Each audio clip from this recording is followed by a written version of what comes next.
New year സ്പെഷ്യലായിട്ട് ഞാനിന്നിവിടെ prepare ചെയ്ത് കാണിക്കാൻ പോകുന്നത് നിങ്ങൾക്ക് എല്ലാവർക്കും ഒരുപാട് ഇഷ്ടമായിട്ടുള്ള ഒരു ബിരിയാണിയാണ്. ചിക്കൻ ബിരിയാണി നമ്മൾ നേരത്തെ പ്രിപ്പയർ ചെയ്ത് കാണിച്ചു. ഇന്നിവിടെ പ്രിപ്പയർ ചെയ്ത് കാണിക്കാൻ പോകുന്നത് ബീഫ് ബിരിയാണിയാണ്. വളരെ പെട്ടെന്ന് എല്ലാവർക്കും തയ്യാറാക്കാൻ പറ്റുന്ന ഒരു ബിരിയാണിയാണ്.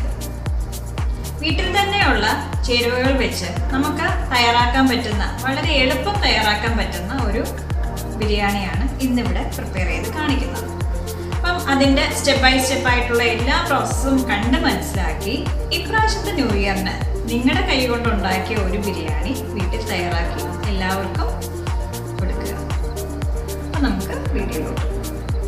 ബീഫ് ബിരിയാണി തയ്യാറാക്കാൻ നമുക്ക് ആവശ്യമായിട്ടുള്ള അരപ്പ് എങ്ങനെ തയ്യാറാക്കാമെന്ന് ആദ്യം നമുക്ക് നോക്കാം. അപ്പം അതിനാവശ്യമായിട്ടുള്ളത് 2 കഷ്ണം ഇഞ്ചി ചെറുതായി അരിഞ്ഞത്, 16 പച്ചമുളക് ചെറുതായി അരിഞ്ഞു വെച്ചിരിക്കുന്നത്, പിന്നെ പുതിനയില, മല്ലിയില ഇവ അരിഞ്ഞു വെച്ചിരിക്കുന്നത്, പിന്നെ വെളുത്തുള്ളി 2 ബൾബ് വെളുത്തുള്ളി തൊലി കളഞ്ഞ് വെച്ചിരിക്കുന്നതാണിത്. ഇത്രയും കൂടെ ചേർത്ത് മിക്സിയുടെ ജാറിലോട്ടിട്ട് ഒന്ന് നമുക്ക് ക്രഷ് ചെയ്ത് മാറ്റി വയ്ക്കാം.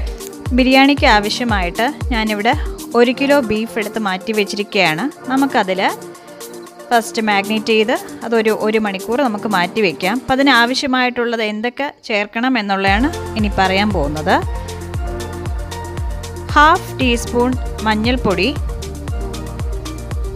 1.5 table spoon garam masala, 1/2 teaspoon കുരുമുളക് പൊടി, പിന്നെ ആവശ്യത്തിന് ഉപ്പ്, 1 table spoon oil, 2 table spoon തൈര്, 2 ടേബിൾ സ്പൂൺ നമ്മൾ നേരത്തെ അരച്ച് മാറ്റി വെച്ചിരിക്കുന്ന ആ മസാലക്കൂട്ട്, പിന്നെ 1 ടേബിൾ സ്പൂൺ നാരങ്ങാനീര്. ഇത്രയും കൂടെ ചേർത്ത് നല്ലോണം മിക്സ് ചെയ്ത് ബീഫിൽ നല്ലോണം പിടിക്കുന്ന രീതിയിൽ മിക്സ് ചെയ്ത് നമുക്ക് ഒരു മണിക്കൂർ മാറ്റി വയ്ക്കാം. അതിനുശേഷം നെക്സ്റ്റ് പ്രിപ്പറേഷൻസ് എന്താണെന്ന് കാണാം. നേരത്തെ നമ്മൾ മാറ്റി വെച്ച ബീഫെല്ലാം പ്രഷർ കുക്കറിലാക്കിയിട്ടുണ്ട്. ഇനി നമുക്കതിൽ ഒരു 3-4 വിസിൽ വരുന്ന സമയം വരെ ടൈം കൊടുത്താൽ ഒന്ന് വേവിച്ചെടുക്കാം. ഇനി നമുക്ക് 3 വലിയ ഉള്ളി ഇവിടെ കട്ട് ചെയ്ത് മാറ്റി വെച്ചിരിക്കുകയാണ്. നീളത്തിന് ചെറുതായി അരിഞ്ഞതാണ്. അത് നമുക്കൊന്ന് ഫ്രൈ ചെയ്തെടുക്കാം. നമ്മുടെ സവാള എല്ലാം ഇവിടെ ഫ്രൈ ചെയ്ത് കഴിഞ്ഞു. ഇനി നമുക്ക് അത് മാറ്റി വയ്ക്കാം. ഉണ്ടോ?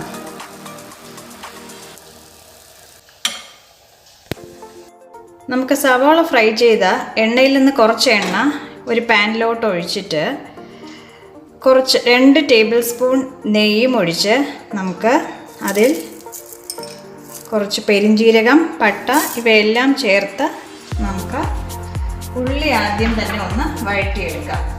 നെക്സ്റ്റ് സ്റ്റെപ്പാണിത്. സവാള നമ്മൾ അരിഞ്ഞു വെച്ചിരിക്കുന്നതാണ്.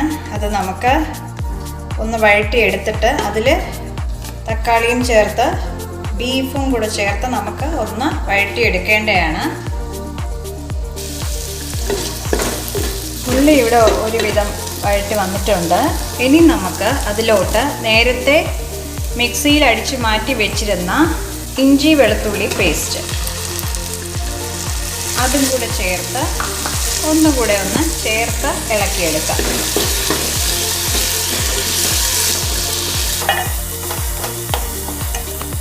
ഇപ്പോൾ ഇഞ്ചി വെളുത്തുള്ളിയുടെ എല്ലാം പച്ചമണമെല്ലാം നന്നായിട്ട് മാറിയിട്ടുണ്ട്. ഇനി നമുക്ക് അതിലോട്ട് 2 ടൊമാറ്റോ അരിഞ്ഞു വെച്ചത് കൂടെ ചേർത്ത് ഇളക്കി വഴറ്റിയെടുക്കാം. ഇതെല്ലാം നന്നായിട്ട് ഇവിടെ വഴറ്റി വന്നിട്ടുണ്ട്. ഇനി നമുക്ക് അതിലോട്ട് കുറച്ച് 1 ടീസ്പൂൺ നാരങ്ങാനീര് ചേർത്ത് കൊടുക്കാം. ഇതൊന്ന് മിക്സ് ചെയ്യുക. പിന്നെ അതിലോട്ട് 1/2 കപ്പ് തൈര് ചേർത്ത് അതും കൂടെ ഒന്ന് മിക്സ് ചെയ്ത് കൊടുക്കാം. ഞാനിതിൽ കുറച്ച് രമ്പയില കൂടെ ചേർക്കുന്നുണ്ട്.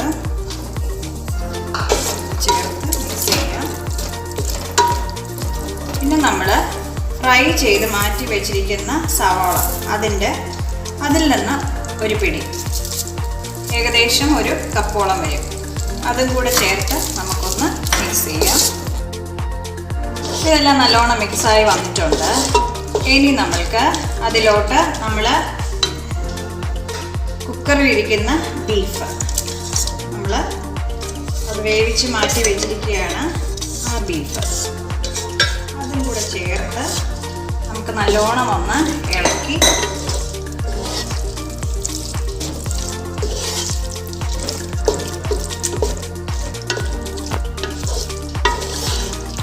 ഉപ്പെല്ലാം കറക്റ്റാണോ, ഉപ്പ് പ്രോപ്പറായിട്ടുണ്ടോ എന്നൊന്ന് ചെക്ക് ചെയ്ത് നോക്കണം. ഉപ്പില്ല എന്നുണ്ടെങ്കിൽ ഈ സമയം ഉപ്പ് ചേർക്കേണ്ടതാണ്. ഉപ്പിൻ്റെ കുറവുണ്ട്, അപ്പോൾ കുറച്ച് ഉപ്പും കൂടെ ഞാൻ ചേർക്കുകയാണ്.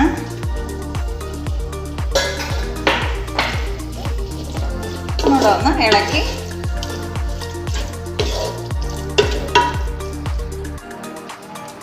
മൂടി വെച്ച് നമുക്ക് വേവിക്കാം. ഇനി നമുക്ക് ബിരിയാണിക്ക് ആവശ്യമായിട്ടുള്ള റൈസ് ഉണ്ടാക്കാം. അപ്പം അതിന് ഞാനിവിടെ 4 ഗ്ലാസ് അരിയാണ് എടുത്തിരിക്കുന്നത്. 4 ഗ്ലാസ് അരിയിൽ കുറച്ച് പട്ട, പെരിഞ്ജീരകം ഇതെല്ലാം ചേർത്ത് കുറച്ച് നല്ലെണ്ണയും കൂടെ ചേർത്തിട്ടുണ്ട്. ചേർത്ത് കുക്കറിലിട്ടൊന്ന് വേവിച്ചെടുക്കുകയാണ്. അരിയിൽ വെള്ളം ഓരോ അരി ഡിപ്പെൻഡ് ചെയ്തിരിക്കും. അത് നിങ്ങൾ എടുക്കുന്ന അരിയുടെ എങ്ങനെയാണോ അതനുസരിച്ച് വെള്ളം ചേർക്കുക. അപ്പോൾ നമുക്ക് അരി വേവിച്ചെടുക്കാം. അപ്പം നമ്മുടെ ബിരിയാണിക്ക് ആവശ്യമായിട്ടുള്ള മസാലക്കൂട്ട്, ഇവിടെ ബീഫ് നല്ലോണം വെന്ത് വന്നിട്ടുണ്ട്, നല്ലോണം എണ്ണ തെളിഞ്ഞ് വന്നിട്ടുണ്ട്. ഇനി നമുക്ക് ബിരിയാണി ദം ചെയ്യാം. അപ്പോൾ നമ്മുടെ റൈസ് എല്ലാം ഇവിടെ ആയിക്കഴിഞ്ഞു. അടിയിൽ കുറച്ച് ബീഫ് ഇട്ടിട്ട് അതിൻ്റെ പുറത്ത് കുറച്ച് റൈസ് ഇങ്ങനെ സ്പ്രെഡ് ചെയ്ത് കൊടുക്കുക. അതിലോട്ട് കുറച്ച് നെയ്യ് ഒഴിച്ച് കൊടുക്കുക. കുറച്ച് ബീഫ് മാറ്റി വെച്ചിരിക്കുന്നത് കുറച്ച് സ്പ്രെഡ് ചെയ്ത് കൊടുക്കുക.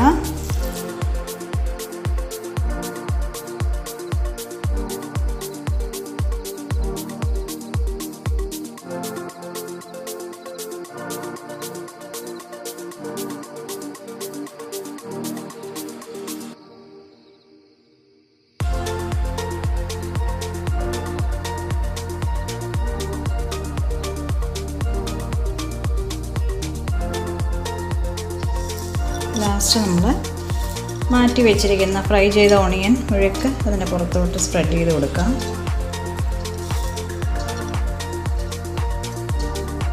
ഓണിയൻ എല്ലാ സ്ഥലത്തും ആയിരിക്കണം. നമ്മുടെ ബിരിയാണിക്ക് ടേസ്റ്റ് നല്ലോണം കൂടും ഫ്രൈ ഓണിയൻ.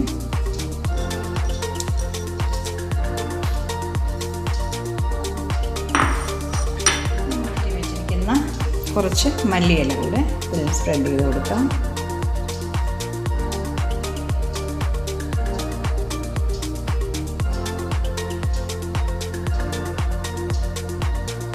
ഗീ സ്പ്രെഡ് ചെയ്ത് കൊടുക്കാം ഒന്നുകൂടെ.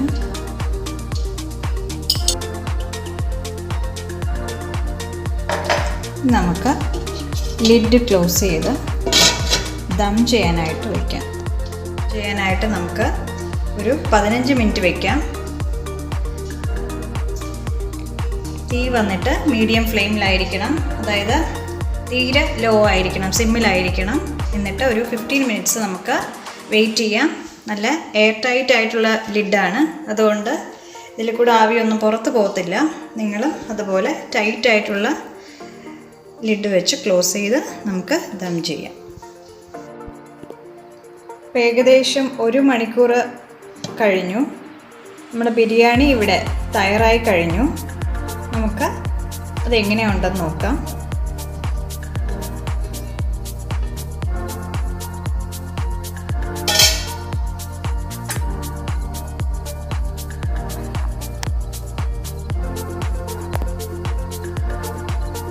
സെർവ് ചെയ്യാം. എങ്ങനെയുണ്ടെന്ന് നോക്കാം.